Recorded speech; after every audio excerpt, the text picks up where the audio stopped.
fuimos con mi mamá, pues, mi mamá me quiso acompañar. Y yo entré a la Eli en brazo y mi mamá estacionó el auto. Pero yo resulta que la chapa del auto la tengo mala. Y no hay que cerrarla porque si no, no tenéis cómo entrar, pues. Y salimos a las 3 de la mañana a la clínica, fuimos al auto y mi mamá había cerrado todas las puertas por dentro. Así que no tenía, yo le dije, chuta, ya, vaya, éntrese con la Eli y yo veo aquí qué hago, pues. Abrí la maleta, que la maleta es lo único que puedo abrir, pero no tiene cómo reclinar el asiento para adelante. Entonces se acercó uno de los guardias de la clínica y me dice, ¿qué pasa? Así, bien chorizo el guardia. Y yo no, es que le expliqué porque mi mamá no sabía, yo no le había dicho tampoco, y está la puerta cerrada y no sé cómo abrir. Y me dijo, ¿tiene un destornillador? Sí, le pasé un destornillador y me dijo, ¿usted no ha visto esto? Y empezó a pegarle el caso y yo alumbrando con un celular. Imagínese, al frente del indicio, un oscuro, uno pegándole con un destornillador y otro alumbrando. Y de repente el loco se da vuelta y dice, va a tener que dar explicación, amigo. Y veo para atrás y venía una patrulla. Y dije, chuta, lo único que faltaba es que me tomé presa por robar mi auto. Y se acerca la patrulla, me ilumina con esos focos que tienen por el lado y me dice, esto es peculiar. Y yo le digo, no, tranquilo, estoy tratando de robar mi auto. Y ahí le expliqué que nos habíamos quedado encerrados, todo el cuento, y después ya me dijo, ya, yo la ayudo, y empezaron a tratar de abrir con su llave. Al final rompí un triangulito que viene adelante en el auto, lo rompí y de ahí abrimos. Ay, Ya, hermano, vamos a empezar. Ya, vamos. Chao, me muteo. Ya. Vamos a empezar, hermanos. ¿Cuánto hay? 3, 6. Está el Gastón ya. ¿Puedes desmutear el Cristian? ¿Quién oró la semana pasada? ¿Cómo? ¿Quién oró la semana pasada con ahí? ¿Quién habló? ¿Quién oró? Al Cristian. Ya. Ya la zona de pasitos. Ya, ¿me escuchan todos? ¿Se escucha? Ya. Hermana Soledad, llévenos la oración, por favor. Tiene que desmutear el... ahí estamos, Ahí. ya.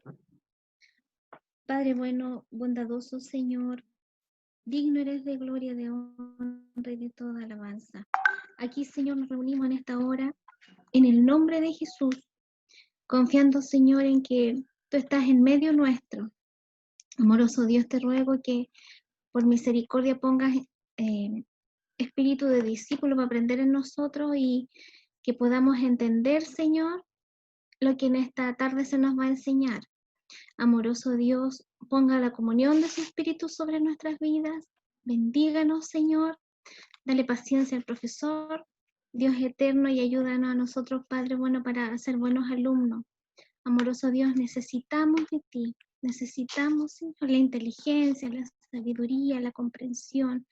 Amoroso Dios, rogamos tu bendición sobre nuestras vidas, sobre este grupo.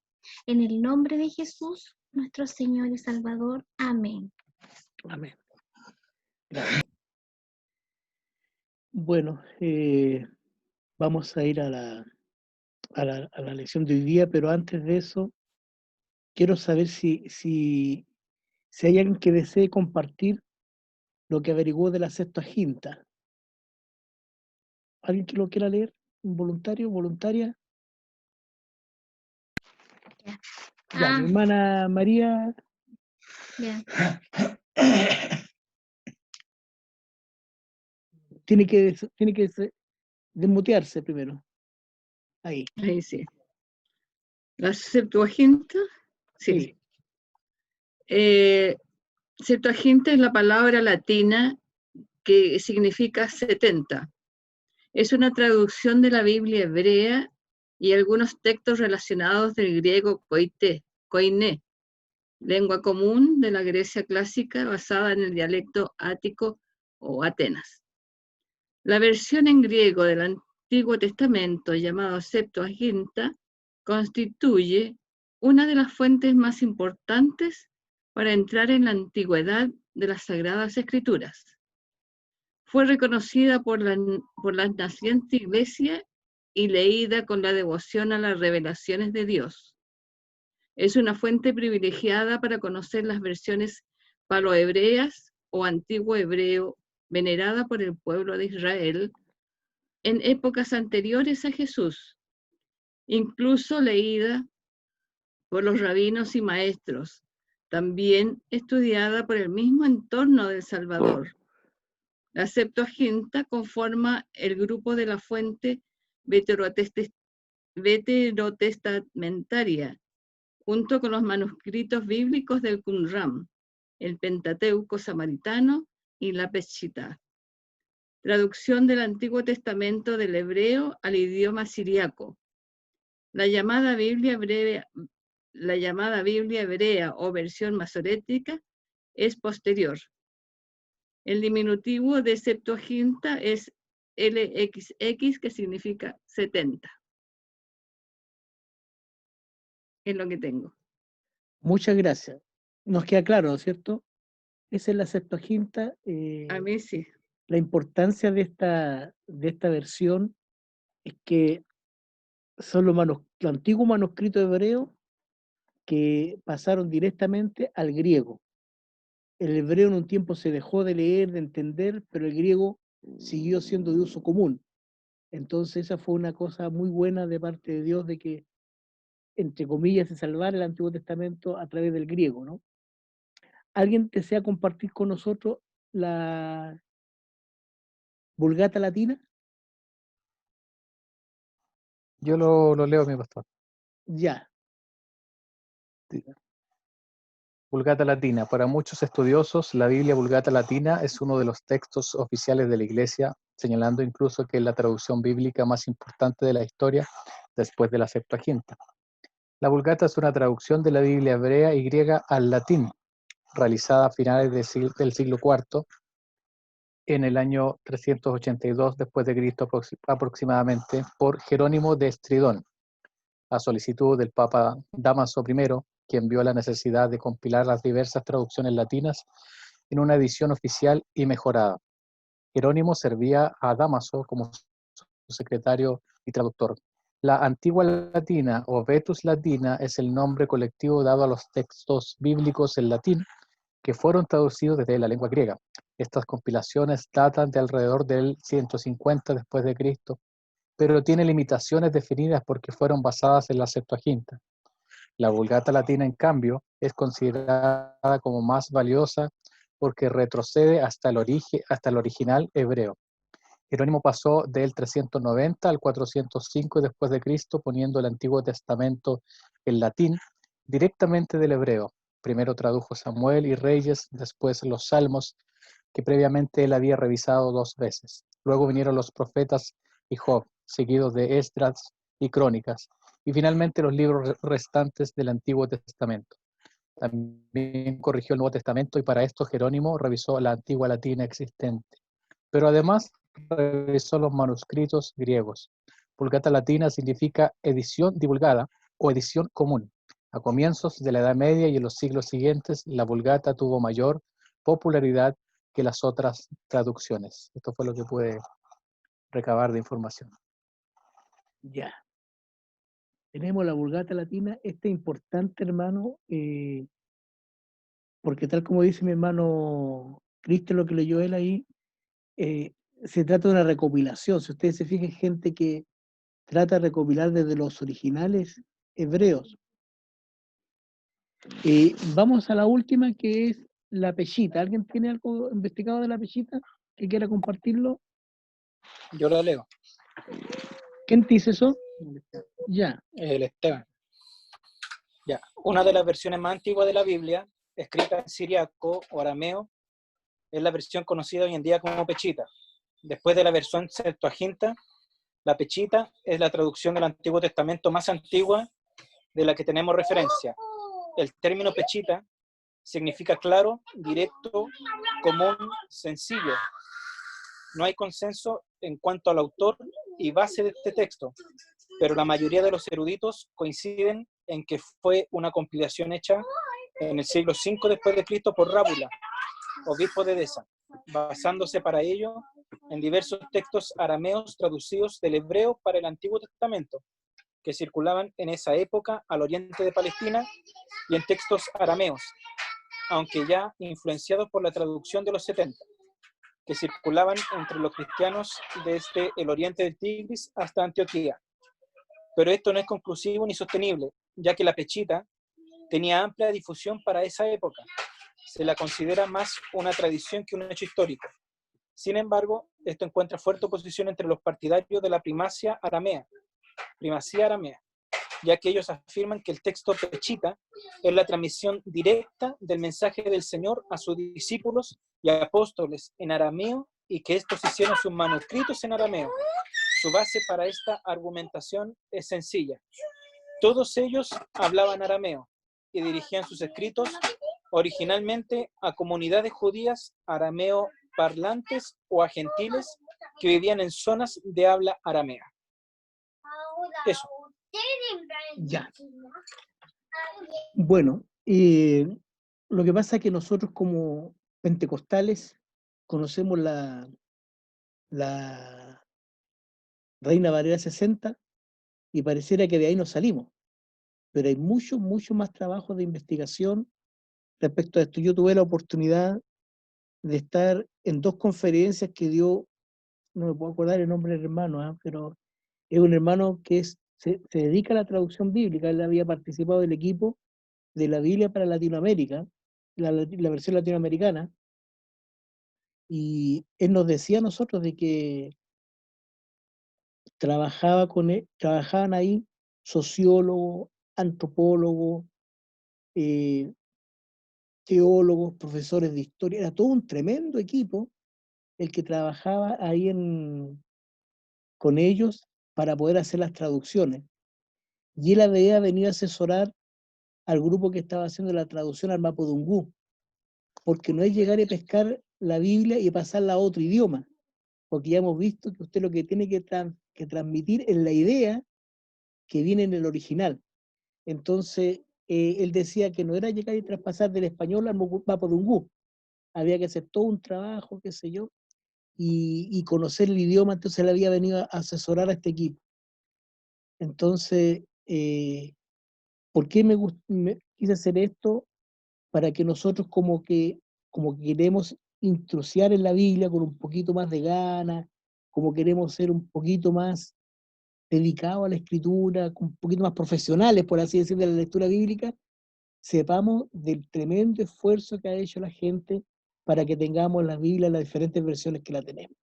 Yo dije la semana pasada, usted, como nosotros no sabemos hebreo ni griego, no tenemos habilidades para meternos, porque supongo que se quieran intrusiado el Bible. ¿Alguno lo ha mirado siquiera esta semana? Se lo mandó la semana pasada el Esteban. Entonces la idea es mirarlo por lo menos, buscar una palabrita, darle vuelta, aunque se enrede, meterse a intrusiar, para eso se lo mandaron.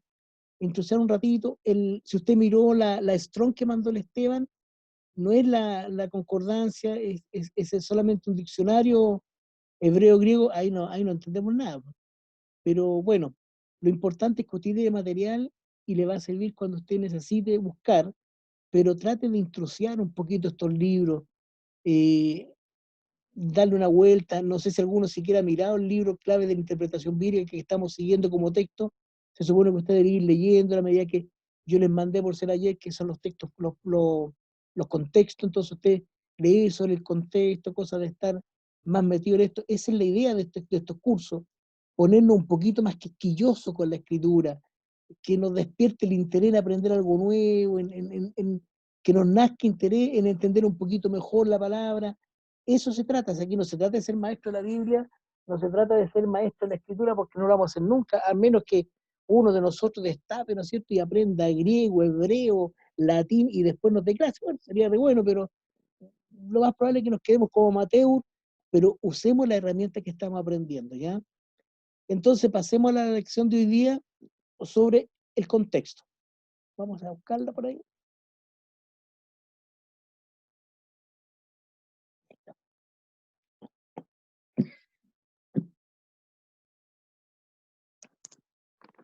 Ya. Estamos dejando estos días, un día por tema, porque son poquitos temas, así que vamos a terminar luego, ya estamos ya en la parte importante, la parte más, ya más del área chica de este tema de la interpretación de la escritura, ¿no es cierto? Contexto. Etimológicamente viene del latín cum, preposición de unión, y tejido, o sea, una unión que está tejida, que está tramada. Entonces, cuando usted le aplica a los documentos escritos, expresa, mira, aquí yo lo voy a leer tal como esté porque está muy bien expresado aquí, expresa la conexión de pensamiento que existe entre sus diferentes partes para hacer de ella un todo coherente. Significa que no hay versículos, y disculpen la expresión fea, pero es que es así, no hay versículos guachitos en la escritura. No podemos tomar un versículo, leerlo y hacer una predicación en torno a él sin leer la conexión que existe entre ese versículo y el resto de la escritura que hace un todo coherente. Siempre es necesario tomar nota de las palabras que proceden y preceden al texto. Estas palabras se llaman contexto porque se encuentran en conexión estrecha con el texto. Entonces, cada vez que nosotros leemos un versículo, cada vez que nosotros leemos un texto, tenemos que necesariamente leer el contexto. La pregunta que nos nace entonces es, bueno, ¿cuánto? Porque uno dice un versículo para adelante, un versículo para atrás, no, 2 versículos, 3 versículos. ¿Hasta dónde hemos de remontarnos en la parte del escrito que antecede al pasaje? ¿O hasta qué punto hemos de llegar con la que sigue? La respuesta a esta pregunta se halla en 2 conceptos: el contexto inmediato y el contexto remoto. Veamos qué son esos. Los libros de la Biblia en general son historia, ley, poesía, tratado, cartas, profecías. Todas ellas tienen un hilo de pensamiento, un argumento. Ahora, esto es lo que nos proporciona el contexto en sus partes. Vamos a verlo aquí. Ahí usted tiene la Biblia ordenadita en una estantería. Tenemos en un lado el Antiguo Testamento. Esta figurita usted manténgala siempre en mente, está en internet, la puede sacar después. Ya, la puede sacar después para que la vea usted, porque es interesante en el sentido que nos ordena mentalmente la escritura. Lado izquierdo, Nuevo Testamento, arriba está la ley, los 5 libros del Pentateuco, luego están los libros históricos, en este mismo orden van en la Biblia, libro histórico, Josué, Jueces, Ruth, Primera de Crónicas, Segunda de Crónicas, Reyes, etcétera, Samuel, todos los libros históricos. Luego vienen los libros que son de poesía, los Salmos, Job, Eclesiastés, etcétera. Luego los profetas mayores y los profetas menores. Profetas mayores con los profetas menores no es que uno sea más importante que otro, sino por la extensión del libro. Los profetas mayores, que son 5, son libros de grande extensión, de mucha cantidad de capítulos. Los profetas menores son libros más breves, pero no es que Joel sea menos importante que Isaías o que Jeremías, no. Simplemente la diferencia está en la extensión de los libros, la cantidad de capítulos que tienen.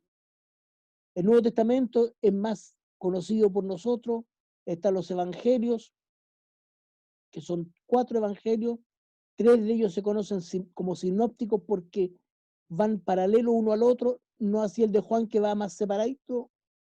Está el libro de los Hechos, que es una recopilación de la historia de la iglesia primitiva, por eso se pone siempre aparte.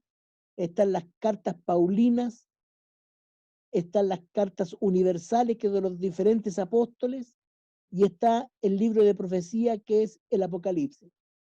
Ahora, ¿por qué es bueno tenerlo en alaqueres distintos, en repisas distintas? Porque cuando usted busca el contexto, usted tiene que decir hasta dónde tengo que buscar atrás. Si usted está en el primer anaquel, arriba, en la ley, ¿hasta dónde tendría que buscar? Lo máximo que debería buscar en esos 5 libros. El contexto, ¿se fija? Porque ahí está ese anaquel. Si usted está leyendo acerca de la historia, lo más probable es que su contexto esté dentro de los libros de la historia de Israel. Si usted está hablando de profecía, lo más probable es que esté hablando solamente del libro de Apocalipsis y a lo más el de Daniel en el Antiguo Testamento, o que se quiera un poquito. Entonces, esta separación de los libros nos permite ir conformando más o menos cómo va el contexto. Entonces,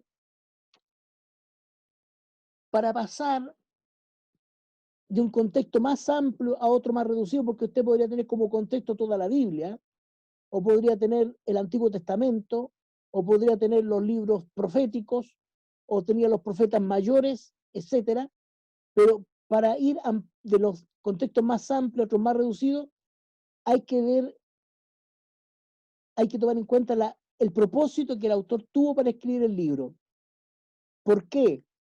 Porque si usted está hablando, por ejemplo, usted está leyendo un versículo que esté hablando acerca del amor del Señor. Si usted está hablando del amor del Señor hacia la iglesia, el amor entre los hermanos, difícilmente va a ir a leer a Santiago, porque Santiago era más peleador para escribir. Todos sabemos de que las cartas del apóstol Santiago son más revolucionarias, más de ir al choque. Juan era más del amor. Entonces usted, si está hablando del amor entre los hermanos, lo más probable es que tenga que buscar un escritor que hable del amor, que el propósito sea el amor. ¿Me explico? Entonces, por eso es importante que cuando uno dice hasta dónde llegó el contexto, primero en los grupos de libros y luego en el propósito del autor. Para conocer la finalidad de un libro, aquí les voy a pedir a ustedes la ayuda. Si alguien puede leer San Juan capítulo 20, verso 30 y 31.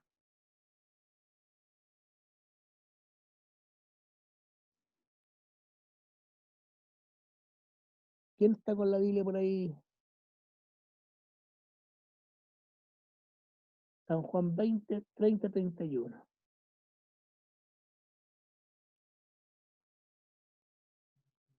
Hermana María. Yo.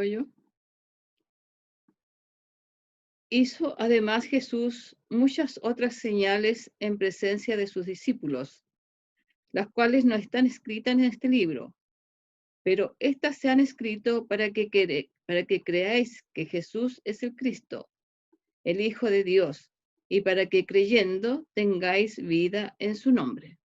Ya. Entonces, mire lo que dice ahí Juan. Dice, hizo muchas cosas, no están en este libro, pero estas que están en este libro se escribieron ¿para qué? Para que creáis que Jesús es el Hijo de Dios y para que creyendo tengáis vida eterna. Entonces, claramente, si nosotros, conociendo este propósito del libro de Juan, del Evangelio de Juan, si estamos leyendo acerca de la vida eterna, acerca de la tarea de Jesús en generarnos la vida eterna, entonces, obviamente, tendríamos que pensar en buscar el contexto dentro del libro de Juan, porque Juan se refiere a eso.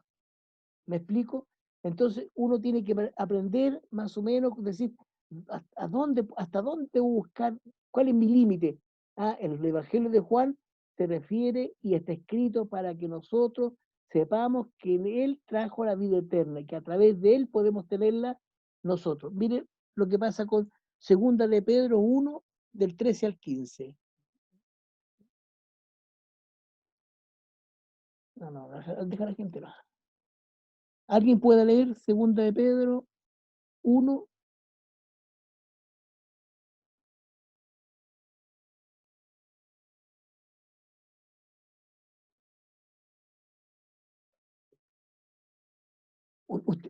¿Ustedes me escucharon cuando les dije el primer día que tenían que traer Biblia? Porque yo veo a la pura hermana María y al Cristian que ojean la Biblia y no.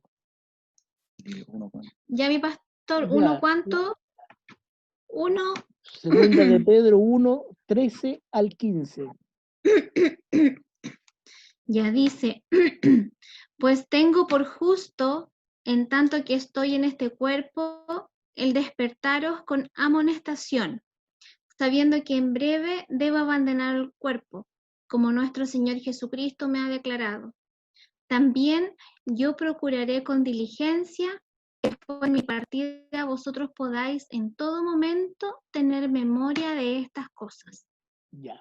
Entonces, ¿cuál es el esfuerzo que está haciendo el apóstol Pedro en su carta? Es despertar a la iglesia con amonestación. ¿Qué es lo que está haciendo el apóstol Pablo? Amonestando a la iglesia, despertándola a través de la amonestación. Y él dice, yo me voy a ir luego, pero voy a procurar que cuando yo me vaya, o sea, cuando yo me muera, esta carta que estoy escribiendo les quede a ustedes como esto, como un despertar, a través de la amonestación para la iglesia. Por favor, alguien que lea 1 de Juan 1:3. Hermano Andrés, 1 de Juan 1:3.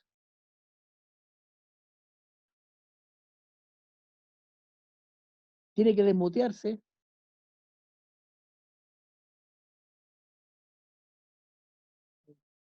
Uf.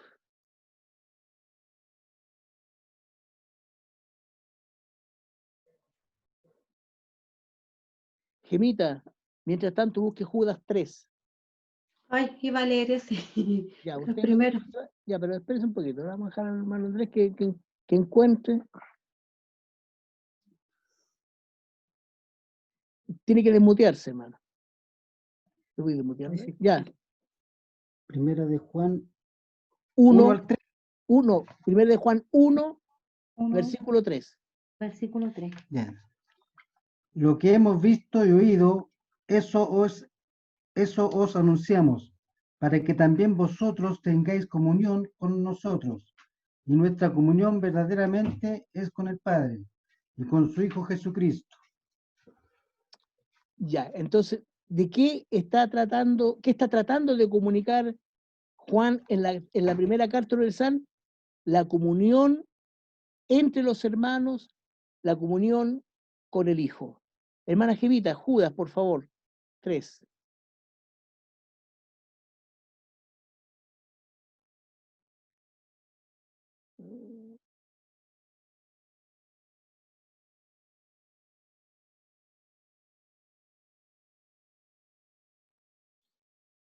Hermana Jevita.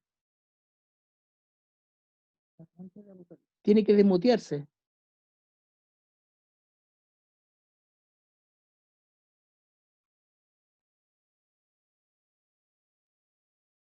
No escucha. Ya. Espérenme un poquito que estoy viendo el celular aquí y tengo un error. Espérenme. Pero ¿cómo no tiene Biblia, Jevita?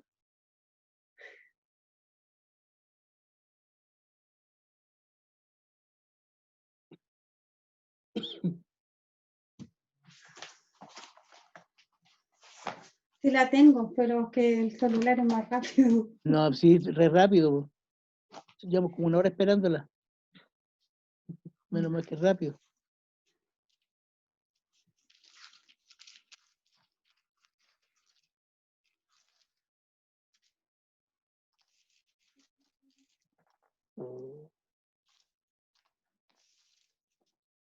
Ya, Judas 3, perdón. Sí.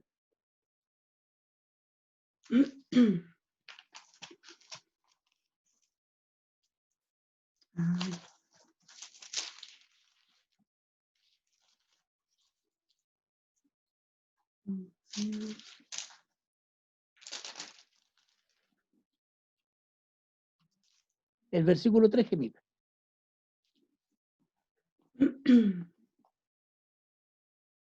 Ya, amaos por la gran solicitud que tenía de escribirlos acerca de vuestra común salvación. Me ha sido necesario escribiros, exhortándolos que contendáis ardientemente por la fe que ha sido una vez dada a los santos. Ya. porque dice que Judas escribe una carta muy cortita, es un capítulo, pero es súper ambicioso él, porque está exhortando a la común fe y le pone como un apellido a lo que estamos buscando. Entonces, lo que quiero decir, hermano, a través de esto que hemos buscado, es que nosotros necesitamos y podemos, cuando estamos buscando el contexto, tenemos que ir más o menos viendo de qué se está tratando el versículo, de qué se trata el capítulo, porque no sabemos cuánto leer para atrás ni cuánto leer para adelante, ¿no es cierto? Eso es lo que estamos viendo, estamos tratando de saber cuánto para atrás y cuánto para adelante. Y dijimos que una forma era a través de los libros, que son los libros históricos, los libros proféticos, los libros de los evangelios, los libros de la historia de la iglesia, y otro cuando ya no podemos eso porque es más reducido, tendríamos que irnos a la razón por la que fue escrito el libro. Dijimos que el propósito estaba explícito por los escritores. El apóstol Juan dice por qué escribe el evangelio, Judas acaba de decirnos por qué escribió su carta, pero a veces no es tan fácil. Entonces hay que tratar de entender a través de la lectura de la carta de qué es lo que se trata. Por ejemplo, la carta de Gálatas se advierte enseguida, usted empieza a leerla y dice, ¿para qué escribió la carta el apóstol Pablo? ¿Por qué finalidad le escribió? Y nos damos cuenta al tiro de que lo que trata es de corregir errores judaizantes. En otras palabras, está tirando la oreja a la iglesia, y ahí está el famoso versículo que conocemos de memoria, oh Gálatas insensatos, ¿qué nos estorbó para apartaros de la verdad? ¿Por qué? Porque la iglesia de Gálatas estaba escuchando a los judíos y estaba tratando de que no se perdieran en el camino a través de ellos.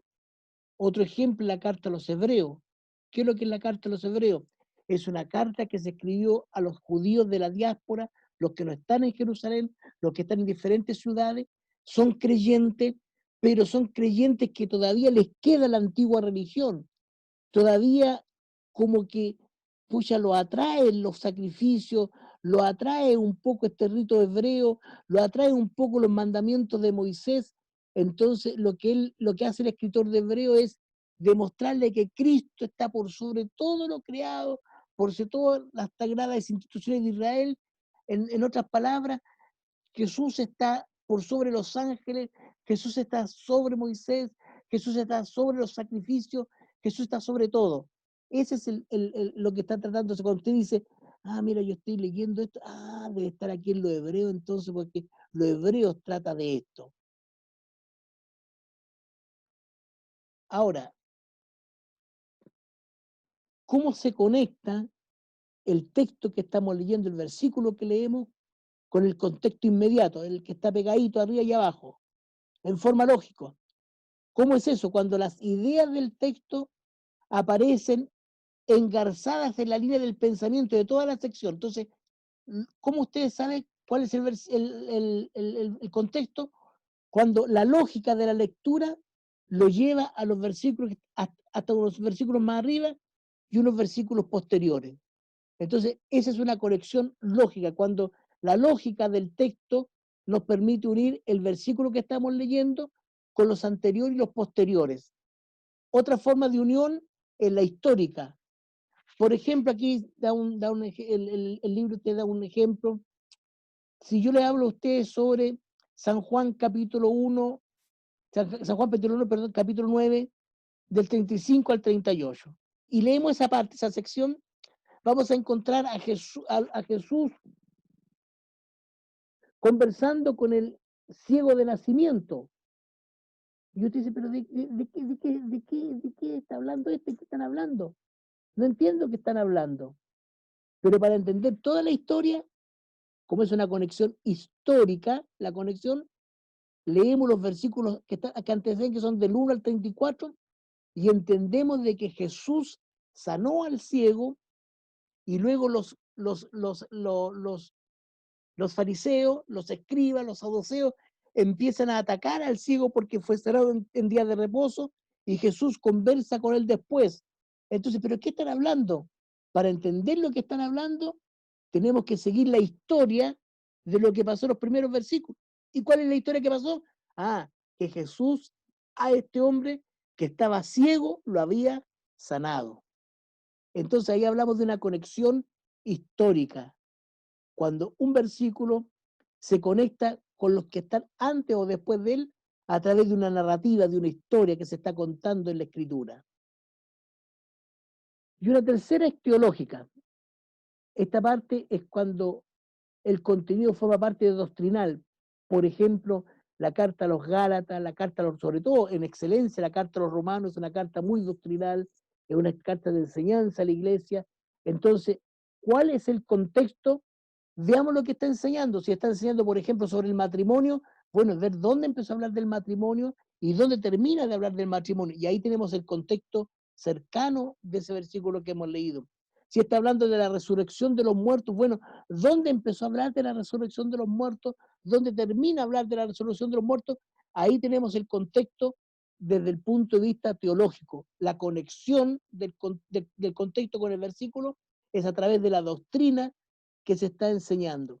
Ahora, yo les dije, hay tres conectores, la lógica, la histórica y la teológica. Pero esto es más o menos convencional, porque normalmente se mezclan estas, a veces teológica con histórica junta, o lógica con teológica. Lo importante es poder reconocer cuando leemos un versículo, porque ya no vamos a leer nunca más, escuche bien, nunca más vamos a leer un versículo guachito. Nunca más un versículo. Por usted decir, pero pastor, usted N veces predica de un versículo, sí. Yo leo un versículo, pero cuando predicamos el versículo, usted se va a dar cuenta de que hemos leído el contexto cercano, hemos leído los versículos que anteceden, hemos leído los versículos que les suceden. ¿Por qué? Porque nosotros no podemos predicar, ni enseñar, ni tratar de aprender de un versículo guachito. En el fondo el contexto es eso. Métase esto en la cabeza.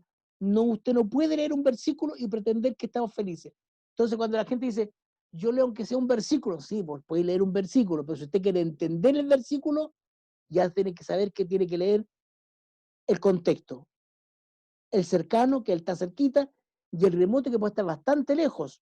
Vamos a ver un par de ejemplos ahora. Antes de esto, aquí el apóstol Pablo, sobre todo, nos mete en problemas, porque él, en su escritura, en sus cartas, va a encontrar usted paréntesis, digresiones y cambios bruscos de un tema a otro. De repente el apóstol Pablo era tan brillante, ¿eh? Lo que pasa es que la gente brillante así, están hablando una cosa y de repente como que nos dejan marcando y se ponen a hablar otra cosa o hacer un paréntesis. Hay gente que dice que el Señor les revela, entonces hacen lapso.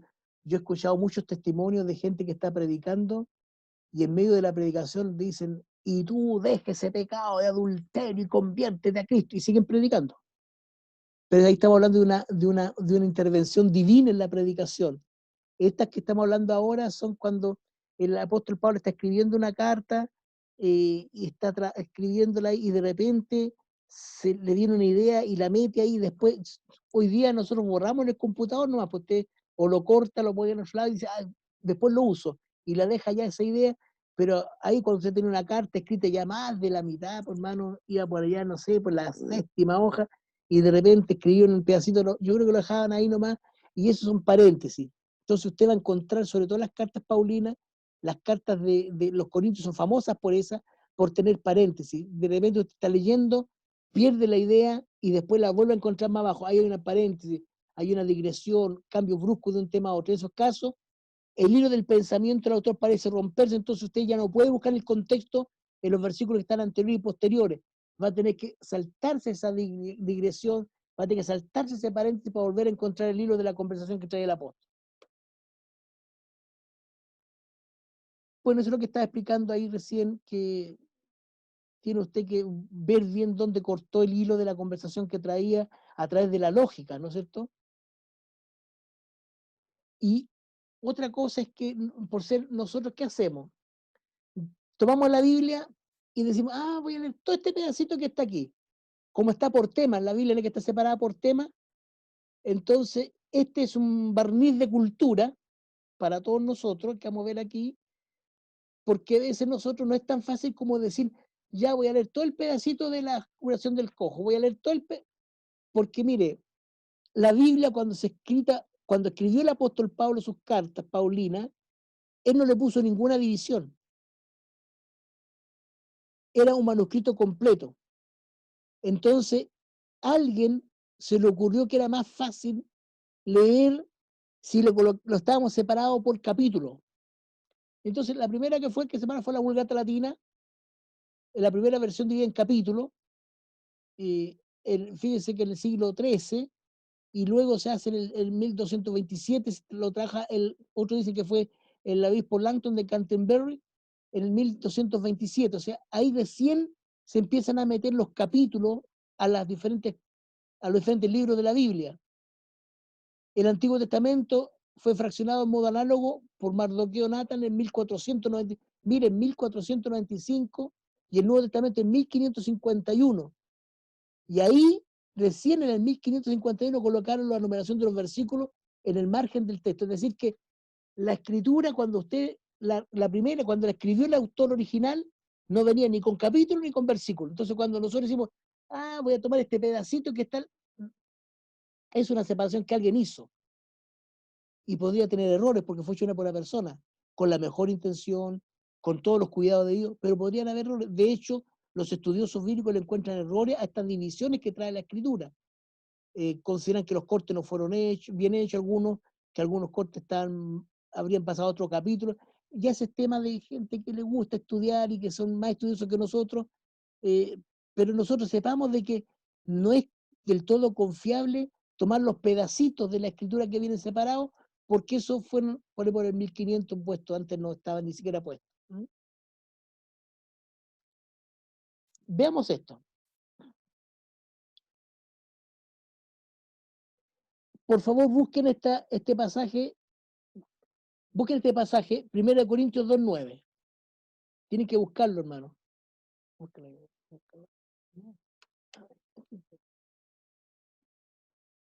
1 Corintios 2:9. Bien.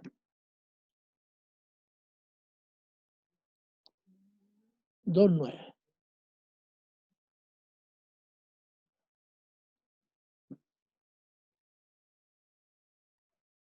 ¿Leo? Ya. Espera, un momento. No. Espera. Les voy a pedir a todos, por favor, a todos, que participen, no dejen a la pobre hermana María y al Esteban y al Cristian. Todos tienen que participar, buscar participar, porque ahora vamos a tratar de analizar este versículo, qué es lo que significa. Entonces, mi hermana Patricia, ¿le iba a leer? Sí. Ya. Lo vamos a leer. 1 Corintios 2:9, ¿cierto? No sé, pues tú viste la hoja, no la vi yo. Pues. No, Ya. pero 2:9, ya. Es que yo no tengo la pantalla ahora. Espera, no lea todavía, espera un poquito. Lo que vamos a hacer ahora, el siguiente ejercicio, la Patricia lo va a leer, pero nosotros tratemos de ir formando una idea de qué es lo que quiso decir el apóstol cuando escribió este versículo. Ya, lee, Patricia. Antes bien, como está escrito, cosas que ojo no vio, ni oído oyó, ni han subido en corazón de hombre, son las que Dios ha preparado para los que le aman. Ya. ¿Es decir? ¿Qué está diciendo ahí? ¿Quién interpreta eso? O sea, yo entiendo, mi pastor, que se refiere a cosas inimaginables, que a lo mejor escapan un poco del pensamiento, de la imaginación, de la mente del ser humano, lo que está tratando de decir ya, pero el apóstol. ¿Para qué? ¿Cuándo? ¿Ha preparado para qué? ¿Para qué ha preparado eso el Señor? Leámoslo de nuevo. Léalo usted mismo, Cristian, léalo usted. O sea, cosas que nosotros no podemos imaginarnos son las que nos esperan en la vida eterna, en el fondo. Eso es lo que está tratando de decir. Pues, eso es lo que nos espera en la vida eterna. ¿Alguien más interpreta eso?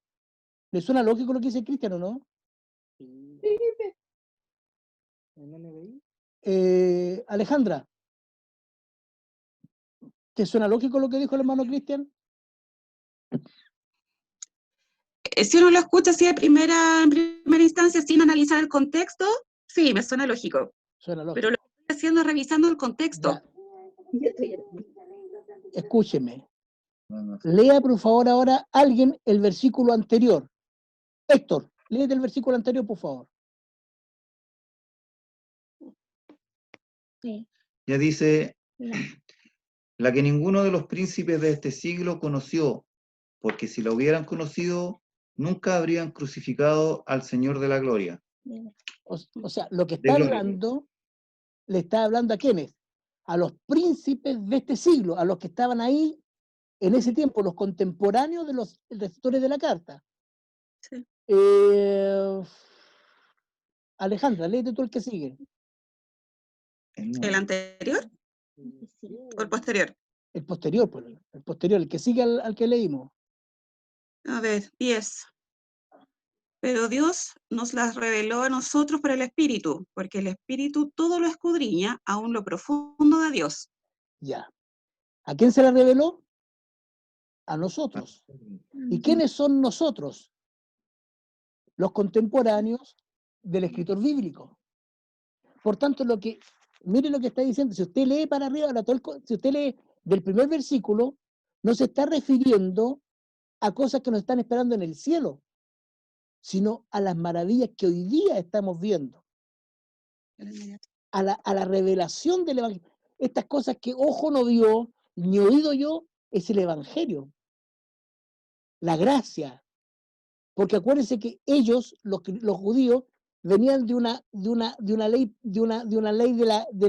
la ley que venía de los sacrificios, venía de los holocaustos, y de repente aparece un Cristo hablando de la gracia, de la renovación del Espíritu, hablando del Hijo que vino a dar vida, y eso es una revelación, es algo nuevo, algo que no lo podían entender. Entonces por eso le dice el apóstol, cosa que oído no oyó, ni no pueden entenderse porque son demasiado grandes, son las que Dios nos reveló. ¿A quién?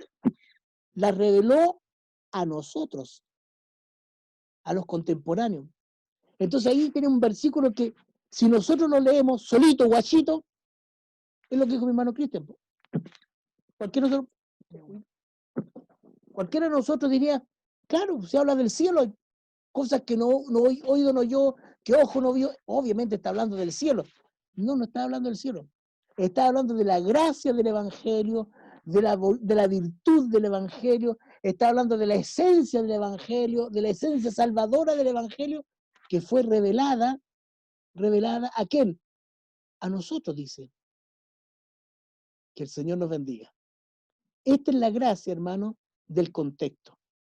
Un versículo nos va a permitir entenderlo cabalmente. Por eso le dije yo, nosotros de aquí en adelante no vamos a leer nunca más un versículo guachito. Siempre vamos a leer los contextos, porque cuando nosotros leamos el contexto de un versículo, nos vamos a dar cuenta que tiene otra interpretación que es la correcta. ¿Les queda claro, no es cierto? ¿Alguna duda? Ya, vamos a otro ejemplo.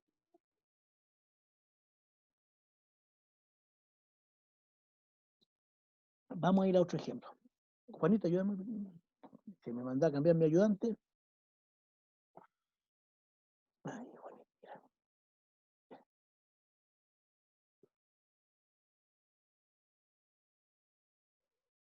Entonces, esto es lo que estábamos hablando recién. Ya lo analizamos. Este es el versículo anterior. Ahí está el posterior. Y el versículo, el análisis que hicimos recién.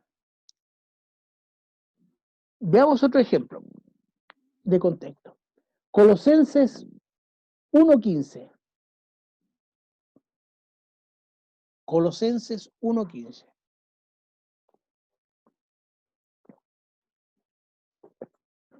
Búsquelo, por favor, y hagamos el mismo ejercicio. Ya. Colosenses 1:15. Ya.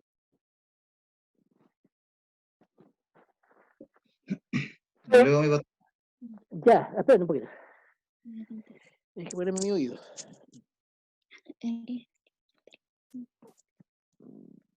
Déjate reclamar, chica. Yo eso no lo entendí. Ya, ¿quién lo va a leer? El Héctor. Ya, pero el mismo ejercicio lo va a leer él, pero todos nosotros pensándolo para que demos una interpretación. Hermano, aquí nadie se equivoca, por si acaso, no existe alguien que lo haga mal. Todos lo hacemos bien, porque estamos aprendiendo. Ya, hermano Héctor. Colosenses 1:15. Ya. Él es la imagen de Dios invisible, el primogénito de toda creación. Ya. ¿Qué entendemos de esto? Aquí hay una cuestión más teológica. Está hablando de Jesús. Obviamente, no es justo, pero ¿qué es lo que dice?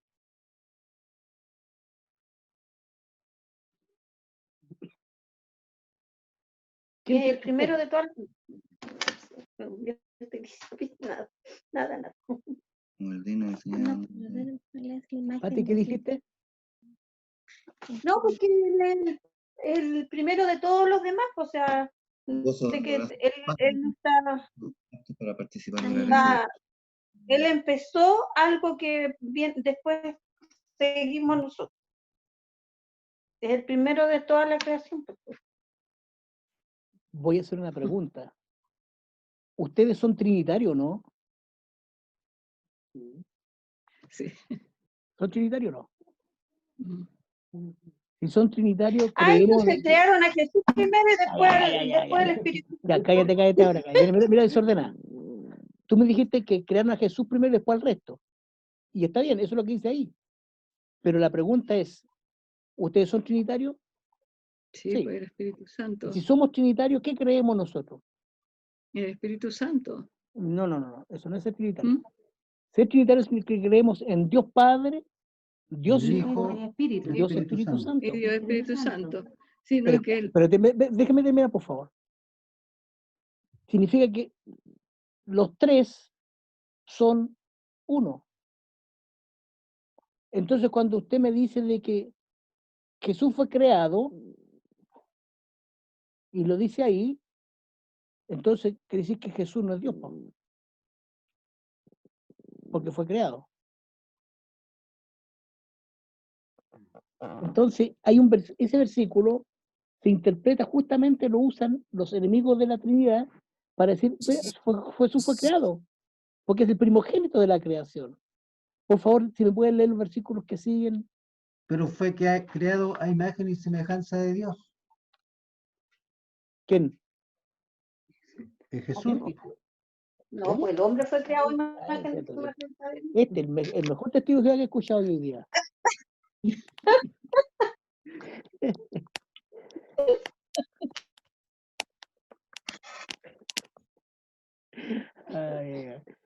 Pero lean los versículos que siguen. Lean los versículos y van en pareja, pónganse. Después de puro gorro más. Porque en él, el 16, porque en él fueron creadas todas las cosas, las que hay en los cielos y las que hay en la tierra, visibles e invisibles, sean tronos, sean dominios, sean principados, sean potestades, todo fue creado por medio de él y para él. Ya. Entonces, ese versículo, que es el contexto, nos deja muy claro de que todo, dominio, potestad, principado, todo, fue creado por medio de él y para él. Entonces, ya no es una criatura. Entonces, ¿cómo interpretamos? Vamos a ir a la planilla ahora. Esto se lo mandé a ustedes, ¿eh? Entonces ustedes lo tienen ahí. Entonces, todo fue creado, está en amarillito abajo, todo fue creado por medio de él y para él. Entonces, ¿qué significa eso? De que no es que haya sido el creado primero que los otros, sino lo que está diciendo ahí de que cuando dice el primogénito de la creación, está diciendo, él es el primero, él es donde empieza todo, en él comienza todo, porque él es el alfa y el omega, el principio, el fin, el primero y el último. ¿Se fija usted? Ya. ¿Les queda claro lo que es el contexto, hermano? Hasta la gente. Ah, ya. ¿Les queda claro el contexto? Que nosotros no podemos leer un versículo solito. Siempre tenemos que leerlo acompañado. Entonces, vamos a ir a la tarea de esta semana. Hermana Julia, ¿tiene una consulta? No, mi pastor. Ya. Oiga, ¿cómo está la Isabelita? Bien, gracias al Señor. Bien. Feliz, feliz con su guaguita. Ya, no ha mandado ninguna foto, ¿ah? No, que lamentablemente me desconcentró un poquitito de la clase porque todos estos mensajes ha mandado hartas fotos, pero ya, yo no me entonces metí ahí usted porque después mándele al grupo de la iglesia una fotito de la Trini, hermana. sí, Mándele una vamos a fotito de la mandar, Trini a la voy a iglesia. mandar ahora cuando termine la clase. Ya, ahí sí. Pues. Bueno, también, hermanos, el contexto nos sirve para cerrar una idea. Mire la tarea que tenemos, es súper entretenida. Anote por ahí, lápiz y cuadernito, anoten la idea, por favor. Los buenos alumnos están con su lápiz y su cuaderno. Ya no va.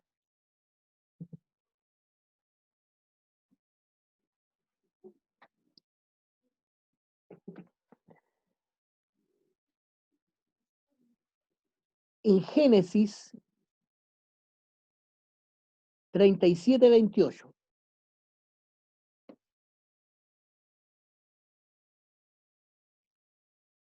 Génesis 37:28. Ahí va a encontrar el relato de algo. Ustedes por lo leen tranquilito en su casa. Y ese relato se cierra con su contexto remoto. O sea, está un poquito más lejos, tiene que ir a buscar, no los versículos que están antes ni después, sino que más lejos tiene que ir a buscar a través de un enlace histórico. Tiene que encontrar dónde se cierra ese versículo. La historia que está ahí en el 37:28, en alguna parte se cierra, en alguna parte se justifica. Búsquela en el contexto remoto a través de un enlace histórico, o sea, siga la historia hasta que encuentre un versículo que dice, por esto pasó esto. Mire, le estoy dando toda la clave. Cuando usted lee otro versículo, dice, ya, por esto tuvo que haber pasado esto. Lea usted segunda tarea. Son cortitas, ¿no? Usted parece largo, pero no. Va a tener que leer un poquito, entusiasmar un poquito ahí nomás. Josué 24:32. 24:32.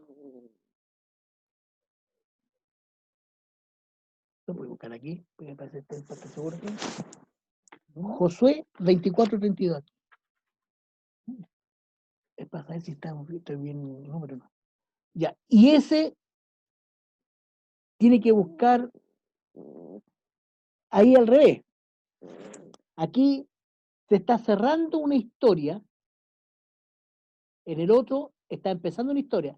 Aquí se está cerrando una historia y usted en el contexto remoto, a través de la historia, de un enlace histórico, tiene que buscar dónde empezó esa historia que se está cerrando en Josué 34:32. ¿24 dijiste? Sí, 24:32. Sí. Entonces, ¿me entiende la tarea, no es cierto? En la primera parte de la tarea empieza una historia en Génesis 37:28, a través de un enlace histórico, usted tiene que buscar en el contexto remoto, o sea, un poquito más lejos para allá, dónde se justifica o termina esa historia. En la segunda parte de la tarea es al revés. Josué 24:32 es el final de una historia y usted tiene que buscar dónde empezó esa historia a través de un enlace histórico. Por favor, no me la manden esta tarea el martes en la noche, después de tipo 10 de la noche, cuando estoy tratando de dormirme yo. y ustedes llegan con su recadito ahí al celular y que me dan ganas de orar por ustedes para que el Señor les mande un rayo para allá.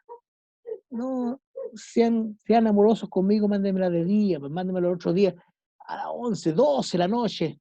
Mi pastor le manda el... No, me dan ganas de orar para que el Señor mande una legión para allá. Usted no, usted mándemelo cariñosamente hasta las 9, no más tarde que las 9, y al otro día todo el día. Ya, vamos a ir a la lista.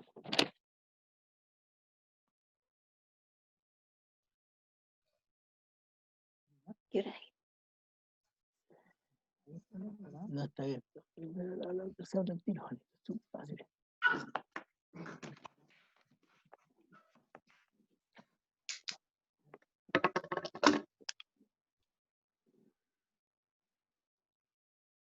Se cayó la verdad. Ya, vamos a pasar la lista, hermano.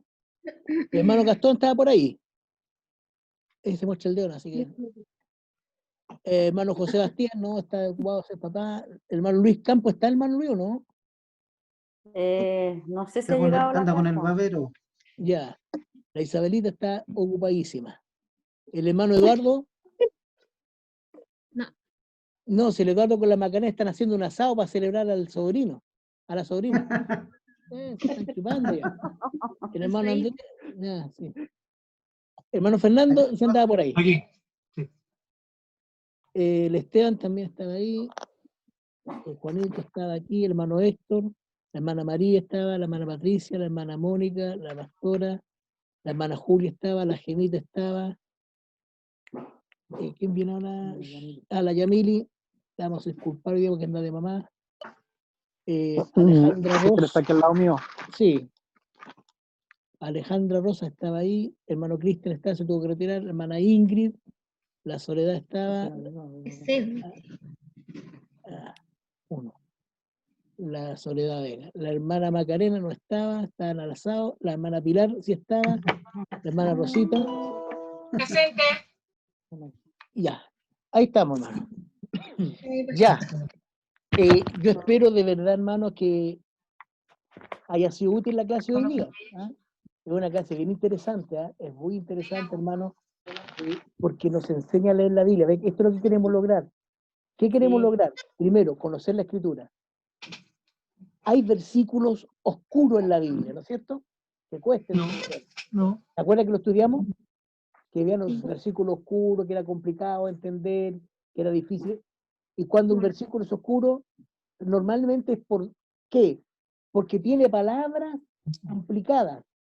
Y ya vimos que las palabras complicadas había que ir al hebreo, al griego, o a una versión distinta de la escritura para poder esclarecer la palabra complicada. Pero ¿qué pasa cuando el versículo es un poquito, a lo mejor no complicado, porque por ser el que leyó mi hermano Cristian decía de que cosas que ojo no vio ni oído yo son las que el Señor tiene preparadas? ¿Qué nos imaginamos nosotros al tiro? El cielo. ¿Sí o no? Como buen evangélico nos imaginamos el cielo. Calles de oro, unos edificios tremendamente grandes de oro, puertas de perla. Eso es lo que nosotros no podemos. No, el Señor no se refería a eso. Se refería a cosas que Él nos reveló a nosotros. Y esas cosas que no podíamos pensar es que Jesús murió para salvarnos. Que Él nos redimió del pecado. Que Él tendió en su muerte un puente con su propio cuerpo, un puente que nos une con Dios, porque Dios es santo y nosotros pecadores. ¿Cómo un hombre pecador se va a acercar a Dios? A través de ese puente que tendió en su propio cuerpo. Dígame si no es una maravilla, hermano. Dígame si no es una, ojo, que cosas que ojo no vio, que oído no oyó, son las que Dios ha preparado. ¿Para quién? Para nosotros. Eso es lo que nos permite el contexto. Por eso es importante el contexto. No lea nunca más un versículo guachito. Siempre léalo acompañado de los que están adelante o atrás. Y a veces, como en la tarea de ahora, va a tener que leer un par de capítulos para atrás, un par de capítulos para atrás. A lo mejor se tiene que pasar a otro libro, no lo sé. Pero usted también se va a dar cuenta de que una historia termina por allá. Pero durante todo el trayecto queda como pendiente eso, pendiente, hasta que de repente dice, aquí se cerró la historia. Ese es el contexto. contexto cercano y el contexto remoto que está por allá más lejos, en otro libro, en otro capítulo por allá. Entonces, eso es lo que he querido transmitirle ahora, y la próxima semana nos vemos para conversar de los textos paralelos. El Señor les bendiga. Amén. Muchas gracias, mi pastor. Amén. Gracias a ustedes, hermano, por soportarme. Y también agradecerles por la oración por la Eli. La verdad que han sido días complicados. Hoy día la Ivo fue a la clínica con la Yamila y la Eli, y se llevaron al más chiquitito, al Benjamín, que se quebró un dedo. Así que andan un enyesado por cada lado. Lamentablemente la Viviana está muy complicada, hermano. Muy complicada la Viviana. Sí. No sabemos lo que tiene, hermano, porque la sacaron de la UCI, la pusieron en cama común, pero está inconsciente. Le dio un accidente vascular ahora. No sabemos si dejarle para que se muera o qué cosa, hermano. Realmente no sabemos. Y usted sabe que no se puede ir al hospital a preguntar nada, pues, hermano. Así que les pido que nos ayuden a orar por la Gordi. Amén, amén, mi pastor. Mire, el Señor haga su voluntad, pero lo que le decía varias veces estos días, que no tenga temor nomás. ¿Ah? Amén. Yo le digo al Señor, mire, esta cosa, cuando la muerte dándonos vueltas, tenemos que orar y decirle, Señor, aplicar la escritura. Salmo 23, Jehová es mi pastor, nada me faltará. En lugares de delicados pastos me hará. Allá vamos a llegar, al lugar de delicados pastos. Y mientras llegamos allá, digámosle, y aunque ande en valle de sombra de muerte, no temeré mal alguno, porque tú no temeré mal alguno. Gloria a Dios. Ya, así que nos ayudan con la Gordi, por favor. Amén. Amén. Ella, sí. Es su hermana. Amén. Hermano, el Señor les bendiga. Un abrazo grande. A todos. Y nos vemos mañana en el servicio. La próxima semana aquí en la clase de nuevo. Señor les bendiga. Chao, chao. Amén.